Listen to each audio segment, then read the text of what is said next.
আজকে সকাল সকাল ছাদে চলে আসলাম অল্প কিছু হারভেস্ট করব এই জন্যে। এই গাছ কালো মরিচ গাছটার মরিচগুলো কিন্তু মোটামুটি পরিপক্ক হয়েছে। তারপর আমি একটু হাত দিয়ে টিপে টিপে দেখে নিলাম যে পরিপক্ক হয়েছে কিনা। মরিচগুলো কিন্তু মানে বেশ ঝাল এবং খুব সুন্দর একটা স্মেল আছে।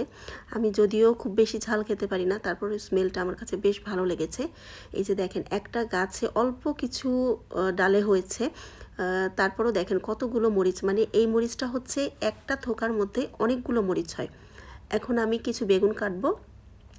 কিছু বেগুন গাছে বড় হয়েছে, খাওয়ার উপযুক্ত হয়েছে, আর কিছু হচ্ছে ছোট আছে। এখন এই বড় বেগুনগুলো যদি আমি কেটে নিই তাহলে এই ছোট বেগুনগুলো বাড়ার সুযোগ পাবে এবং গাছে কিন্তু আবার নতুন করে ফুল আসতে শুরু করেছে। ওই ফুলগুলাও সেট হবে, কারণ যেহেতু বেগুন গাছে প্রচুর খাবার লাগে এবং বেগুনগুলো হতে অনেক শক্তি খরচ হয়, এই জন্য আমি খাওয়ার উপযুক্ত হলেই কিন্তু বেশি সময় নিচ্ছি না, বেগুনগুলোকে কেটে নিচ্ছি। এই যে দেখেন আবারও কিন্তু বেশ কিছু গুটি সেট হচ্ছে। এই যে আজকের হারভেস্ট, আলহামদুলিল্লাহ।